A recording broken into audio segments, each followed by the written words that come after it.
The task is to write a full multi-paragraph analytical essay on the metamorphosis. And I decided that I would give you a choice of topics.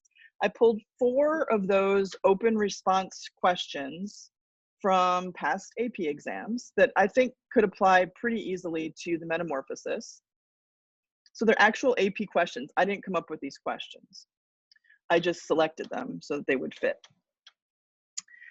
The analytical essay uses appropriate literary terminology to express an original idea about a piece of literature. Most analytical essays are about 3 pages long. So I'm not going to make a page length, but in order to go into the depth, I'm just giving you a roundabout. If it's 2.5 pages, it's 2 pages, like it just depends on how deep you can go in the paragraphs that you present. But I'm giving you a little thumbnail there of 3 pages. This is important right here. This is not a research paper. You are not using sources. You're not trying to find out what other people have said about metamorphosis. You are coming up with an idea and explaining it using the text itself as your only source. So you should not have to do like a works cited. You're not doing parenthetical references. You are advancing an idea as somebody who read the metamorphosis, and you're saying, I think this is true about this work, and let me show you why I think that. That's what the essay is all about. Now, which one of these topics you choose is up to you. Let me go through them a little bit, and you can maybe start to get a feel for which one you are interested in doing. So the first one says from a novel or play. Now I didn't change it. Maybe I should have, because I know we're doing the metamorphosis. You're not really choosing, I'm choosing for you. You have to do the metamorphosis. But I just left it the way that it was on the test. So from a novel or play, choose a character, not necessarily the protagonist, whose mind is pulled in conflicting directions by 2 compelling desires, ambitions, obligations, or influences. So a character who has that internal conflict that's pulled in 2 equal directions.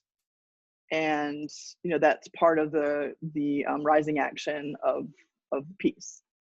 Then in a well-organized essay, identify each of the 2 conflicting forces and explain how this conflict with one character illuminates the meaning of the work as a whole.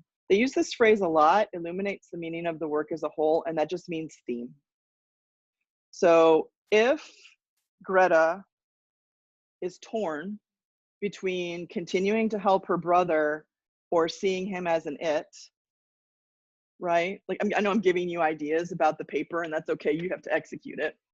How does that help us understand something about human nature that we learn in the metamorphosis as a whole, right?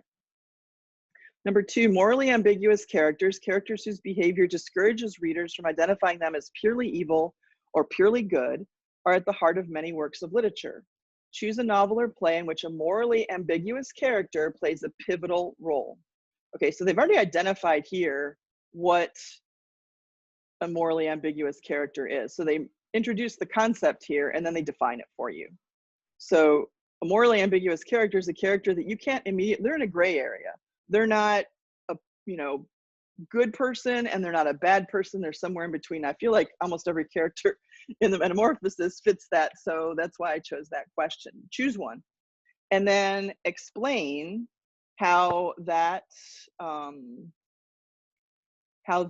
element is at the heart of many works of literature. And so in this one, how does that character play a pivotal role in the metamorphosis? Write an essay in which you explain how the character can be viewed as morally ambiguous and why that moral ambiguity is significant to the work as a whole. There's that, give me a theme, right? So why is that important for us all to learn? Because I don't think there's anybody walking around who's 100% evil or 100% perfect, All right, number 3, in questioning the value of literary realism, Flannery O'Connor has written, I am interested in making a good case for distortion because I'm coming to believe that it is the only way to make people see. Write an essay in which you, quote, make a good case for distortion as distinct from literary realism. Analyze how important elements of the work you choose are distorted and explain how these distortions contribute to the effectiveness of the work. So first you'd have to kind of work with the idea of distortion and how that happens in metamorphosis. I think it's pretty obvious, but maybe there's more subtle distortions. that occur in the piece. And then you have to say, why did Kafka make this distortion in the text, and how does that shed light on something significant or important, right? Literary realism is just the idea that it would be realistic, like life. And clearly the Metamorphosis is not like that. Hopefully nobody woke up over the break and they've been fumbling with their computer the whole time because they've got those little vermin hands. Put in the chat if you've turned into a vermin over the Thanksgiving break. I would like to know. And then the fourth option is about violence. In great literature, no scene of violence exists for its own sake. Okay. Why is that coming up there? Choose a work of literary merit that confronts the reader or audience with a scene or scenes of violence. In a well-organized essay, explain how the scene or scenes contribute to the meaning of the complete work. So you can go back through Metamorphosis, choose scenes that have some violence in them, and try to explain why that violence is necessary and how it helps to create a thematic idea in the work. I'm thinking about Mr. Samsa, but there are probably some other violent scenes, less violent scenes that I can think of that I could also mention. So those are your four options. I think that they're rich with ideas, especially with Metamorphosis. So you should have a lot to work from once you narrow down your topic, which one you want to do. We're using MLA formatting. You're not using sources or anything, but you do need to set up your paper like this example one, just FYI. I did make a rubric. Maybe we'll go through that next week. I don't want to take time today to do that, but there is a rubric. It looks like this. Probably at your conference, we'll sit down with this rubric and your draft and talk about where I think you are on, you know, your claim, your line of reasoning, your accuracy, your vocabulary, and your composition, right? So, oh, I need to finish it. Note to self, finish vocabulary column of rubric. Oh man, that's embarrassing. I'm sorry. It happens, miss, don't worry. I'll work on it. Yeah, everybody's human being, right? I'll go back and fix that. Sometimes when I'm eating my midnight peanut butter and jelly sandwich, I can't go back to sleep, and it's because of the sugar, you know, and I end up working. So sometimes I work from like 1 until 3 or something until 4 or 5, and yeah. In the afternoon or the morning? In the morning, yeah. I'm not proud of that, but I have insomnia, so sometimes I end up doing that. That's tough. Yeah, I'll work on that today. So, but you do have a rubric already that you can use. All right, some important dates. Next Monday, a week from today, the rough draft is due on Google Classroom. The conferences, next Monday, I'll tell you how you can sign up for your conferences, and that's gonna go from Monday until the following Monday. So there'll be lots of opportunities for you to meet up. I'm gonna give you a grade for coming to the conference, just like an easy daily grade type thing in the grade book. We'll do it via Zoom, obviously. And then the final draft is going to be due on the last day of the semester, which is the 17th. So if your first draft is due on the 7th, you have 10 days to conference with me and work on that draft to improve it for your final exam grade. I feel like that's a good place. I feel like that's a good amount of time. I mean, I know you've got other things too, and probably projects and exams, but at least it's not a like 3-day turnaround or something like that. I put some resources on here that you can explore. There's an example literary analysis. It's not on the Metamorphosis, but I like this one because somebody went through, I didn't create this. Somebody went through and put in commentary about what's happening. Oh, it is about the Metamorphosis, I forgot. It's not about any of the topics that we have, but it's about the Metamorphosis. And so you can see that somebody went through and put in comments about what the essay is doing at all these points.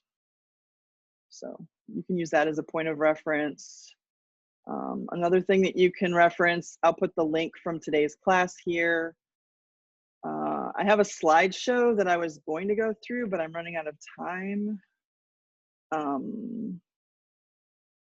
I think I can probably get through it. There are also some AP Classroom videos if you want to hear some other teachers talk about how to do these different things. I've linked to all of them. They should all be available to you. You just have to sign into Google Classroom and it will take you right to these different videos. So if you're doing okay with most of the things, but you really are worried about your thesis statement, then you can watch that video. They're all under 10 minutes. So these are all resources that can help you. Also, there's a plagiarism checker. One of the things on the rubric guards against plagiarism. You just can't. You have to do your own work. You have to demonstrate that you read the text and you have your own thoughts about it. There's a thing in the contract for this class about doing your own work. And unfortunately, I just have to talk about it sometimes because people will, you know, I don't know if it's procrastination or a lot of times what people tell me is, I felt like my own ideas weren't good enough. And that is so sad to me. That is so sad. This is a school. This is where we learn. This is where we practice and we grow. This isn't a place for you to come in and be perfect, right? Even if you thought you came in and you were perfect, I'm going to stretch you. It's my job to you know, make you grow and improve. So even if you thought you were the most perfect writer ever, number one, that's ridiculous. But number two, you know, it's my job to make you even better. So I'm going to find stuff to help you improve. But you know, it just makes me sad when people say, I didn't think that my ideas were good enough. So please don't resort to that. Don't resort to taking ideas. There's plenty of stuff about the metamorphosis out there, but I want to know what you think about the metamorphosis. And I want to help you grow through your writing about what you read. I don't want to have to kick you out of class because you made a mistake like that. So plus we have the conferences and we have the time to improve. So if there's something that you don't like about your paper, we have time to fix it and work on it together. Grammarly, if you don't have Grammarly, what are you doing? I don't even know what you're doing if you don't have Grammarly. You can put it on your Google, you can put it on your phone. There's a app for Grammarly on your phone that's free. It's like one of those keyboards that you can add on. Hemingway Editor, you might not know about Hemingway Editor. That one, you know, if you're working on a paragraph and you're struggling with it, you can put it in here. You just erase this little practice text that they have. And you can put it in here, and what it will do is it will grade the readability of it. It will say what grade level you're writing at. That can be a shocker. I'm just going to tell you right now. It's good to know, but it can be a shocker in either direction. You know, it will also do a word check. It will also tell you, you know, things that you could do to make it clearer. They're like highlighted some, it's like color coordinated here. So the blue stuff, they're saying you have too many adverbs. You're using the passive voice here and it's better to use the active voice. You know, so they'll give you some tips here on how to make your writing better. Or maybe you put in one of your intro paragraph and it says readability, you know, like grade 10. Well, you know, here we are in grade 12. So even if you're a junior, it's still a 12th grade level course. So I would think you would need to step it up a little bit from there. I'm not requiring you to use these tools. I'm just showing you these tools so that they're here. All right. I think everybody has a good handle on the assignment. Are there any questions in the chat? Does anybody want to put something or ask something? You can unmute. About the paper in general? No? All right, the last thing I wanted to do today was go through a little PowerPoint that I made. And I think I'm going to do kind of a quick version of it. But you might be thinking to yourself, oh, wow, last year we did all rhetorical analysis, or I don't know how much literary analysis I've done. So I put together a PowerPoint that will be a good tool for you. And I'm going to go through the slides, but it's a reference for you to go back. I did put it on the assignment sheet itself so that you can access it easily. Just some tips and things to think about. If you struggle with writing solid thesis statements, then there's some help here for you. In these essays, the thesis statement is everything. So if your thesis is too weak, and by that we mean not specific enough, not detailed enough, doesn't cover enough of the topic, then the paper will suffer. Will it fail? Maybe, maybe not. I mean, it could still be, you know, a passing grade, but it's probably not going to be its best if the thesis is weak. So the first thing to do in your drafting this week is to go through, figure out which topic you want to do, and then nail down a thesis. So if you have ever been writing and you're in like your second body paragraph and you just think to yourself, what should I put next? Like trying to come up with something, then your thesis wasn't strong enough. And so I'm going to teach you how to make sure that you have strong thesis, because when you have built a strong enough thesis, it's a map to your entire essay. Your essay is pretty much done. You just have to execute your paragraphs. And that's a lot better position to be sitting in than to be sitting there going, gee, my essay needs to be longer. What could I put in? That's not a position that you should be in if you're an advanced writer. So there are some steps that I have here that will help you. Here's the main thing. The AP essay topics always contain a concrete and an abstract component. So they're always going to ask you about something concrete, the metaphors, the imagery, the author's, the point of view of the narrator. They're going to ask you about something that you can point to in the text. That's concrete. But that is too easy if you just talked about the similes that are in there and what's being compared. That's too easy for an AP exam. So they add the abstract component. How do these things create meaning? That's always the abstract component. So here are some examples from our progress checks. College Board writes those. They're the same people that write the AP exam. So here's the one that we did about, I think this is on the first progress check, about hitting trees with sticks. You can see that here's the concrete part, first person point of view. And here's the abstract part. What is Celia's complex perspective? Well, which one is easier to find and think about? Obviously the concrete thing. I can go back and find all the eyes and all of the first person elements in the text. What's harder is for me to wrap my brain around what that's saying about the character, because it's abstract, you know, and we don't, it's not as easy to think in an abstract way. Same thing with this one. Simile and metaphor are the concrete, oops. And the abstract is what's the complex image of the girls. This is in that double Dutch piece. So if you know that every AP essay topic is going to ask you to dwell on the concrete and how it leads to the abstract, then your thesis statement needs to have that in it, right? So always make sure that your thesis statement prepares for the concrete and the abstract so that you're responding to the whole topic. A lot of people, especially in time situations, we don't have a time situation with this essay where we get to practice with the luxury of not unlimited time, but, you know, in a testing situation, you would have 40 minutes and you wouldn't have read the piece ahead of time. So we have a lot of time. So most people just spend their time mainly talking about the concrete, and then they get to the abstract in a couple of sentences at the end. And those essays are always in the middle. You know, they're going to be like a 4, sometimes a 3, on a scale of 1 to 6. But if you think of your thesis as the most important part, I did it again. Take my hands off of it. The most important part of your essay, because it's sort of like the brain of your piece, crafting it needs to take some time. Now you can craft it any way you want as long as it's got that concrete and that abstract part. If you need help and if you want to use a template, you can use this example that I have here. You are not required to use this template. It's just sometimes people need a little bit of practice in writing a thesis statement that does all of these things. So I provided here for you a thesis template. In whatever genre, whatever title, whatever author, so-and-so presents whatever the literary elements are that you're supposed to be looking for. You get those right from the topic itself because the topic will direct you. Or it will say literary techniques, and then you get to pick whatever you think are the most significant.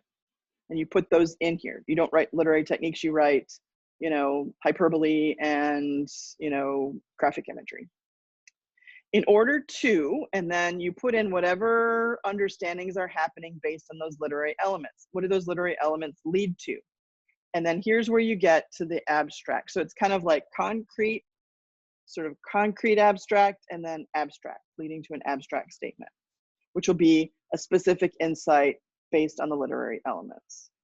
Is that going to be a long thesis? Yes. But if you can work it out, it will give you the blueprint for your entire essay. And it's already written, you just have to execute the paragraphs. Let me show you how that works. So here's an example paragraph, a thesis that I wrote, or claim. They call it on the AP exam a claim, but that's the only place they call it that. Your other instructors in other classes will call it a thesis statement. So I used that same template, and here's what I wrote. It doesn't go to any of the topics that you have in your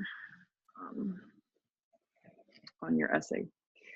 In the novella, The Metamorphosis, Franz Kafka presents dramatic imagery and tension between reality and fantasy in order to depict struggle and failure on a personal and family level, ultimately illustrating that the bonds that hold together our identity and our family relationships are complex and often more fragile than we expect. So the goal is to get to a universal understanding, because this is true for Gregor and the Samsas, but it's also true for everybody. So this is a thematic statement here. So I got from the specifics of this particular novella down to that thematic statement. And my essay is going to march through supporting that statement. But if it's all written out at the beginning, then I already know where I'm going in the essay. And it'll be a much more coherent piece. Stop me and put something in the chat if I'm going too fast or if you have a question. So I already talked about that, but this is just a visual representation of how the concrete item morphs into an abstract idea that's related to the story to a universal idea that goes outside of the story to everyone. Okay. So I know this looks like a lot, but you can go back and visit these slides as you are working on your draft this week. This is set up so that it's showing you how, if you have, this is the same thesis that I just went over with you. So how would I break that down into paragraphs? Well, if I'm talking here about dramatic imagery and tension between reality and fantasy, those are two techniques that Kafka is using. Then I want to make sure that I attend to both of them. So what I decided I would do is I would talk about two different examples of dramatic imagery, because I have that right here in the thesis, that show struggle and failure. Not just two dramatic examples of dramatic imagery, two that show struggle and failure. Well, for sure, I'm going to pick when he's trying to get out of his bed, or when he's trying to open the door, or later on, like when he's just trying to like not intrude on his family members and all that stuff. Dramatic imagery. But they have to show struggle and failure. Why? Because I have to get to this thematic idea that I put in my thesis. It can't just be dramatic imagery of you know, the dad going back to work. So it has to be with this idea of struggle and failure. It's not hard to find that in the Metamorphosis. Then I'm going to comment and explain how that shows fragility and complexity in family relationships. One example is not good enough. I'm going to find another example of dramatic imagery, a different one, and go through that process of explaining that one. But in my thesis, I said two things. I also said the tension between reality and fantasy. So I'm going to go and do the same thing with that technique and find two places in the text that are really crucial for showing that tension and creating the sense of struggle and failure. So I have 4 body paragraphs. You don't have to have 4 body paragraphs. It just worked out for me to have 4 because I had 2 things that I was dealing with in terms of techniques. If you only choose 1, then maybe you would have 2 paragraphs, or maybe 3 examples, 3 paragraphs. That's why I put in this part right here. You're going to use as many body paragraphs as you need until you have exhausted everything you needed to say about your claim. Then even your conclusion is already written, because your conclusion is going to come from the abstract idea. The abstract idea here is the bonds that hold together our identity and our family relationships are complex and often more fragile than we expect. I can talk about how that's true for all of us in the conclusion and relate it a little bit back to the SAMHSAs if I need to, but open it up for an observation about human nature and the nature of our identity and personal relationships, family relationships. So I'm hoping that with this chart, it looks like a lot, but what I'm demonstrating is the idea that a well-written thesis really has set you up for the whole essay. And I'm gonna have to sit there and think, okay, which example do I want to use from the text? But I already have the roadmap for what's going to happen in each paragraph. Any questions on that? Hopefully that makes sense to you. I added a couple of resources. I'm not really going to go through these, but in case you wanted some help on, like maybe you don't want to say states, or you don't want to get in your thesis, maybe you wanted to experiment with some different wording. There's that one, there's this one. You can click on here and it will open it in a larger, the PDF or whatever. You can look at that. So this is just resources to help you. There's another one, different thematic topics. So if it's supposed to be about society, you can go through and look and see these different topics to help you create themes. If you need help with body paragraphs, I'm not going to go through this one right now, but body paragraphs, if we go back to that chart that I made that demonstrated how the thesis really sets up the other paragraphs, that doesn't help you write the paragraph, right? There's a description here of what needs to happen in the paragraph, but it doesn't tell you step by step how to build the paragraph. So I did include on here, in case you need help with that, you do not have to use meal, the meal plan, I like to call it. You don't have to use that, but this is a good way to do it.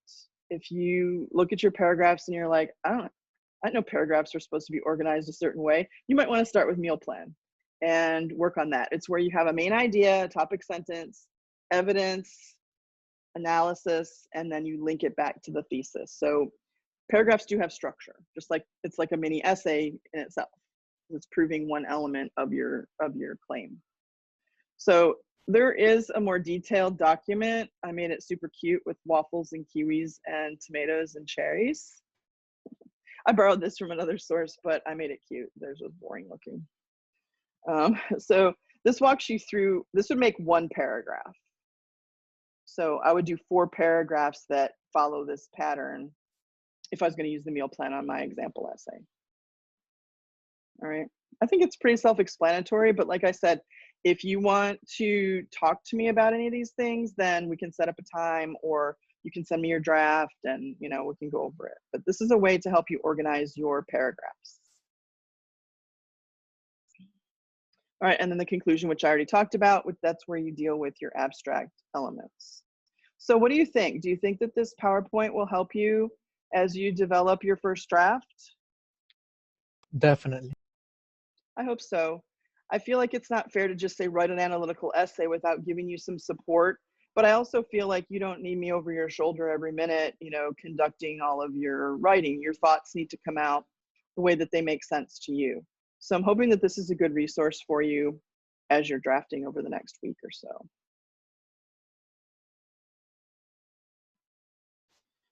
I think that's it for today, unless there's something that you wanted me to go into more depth about.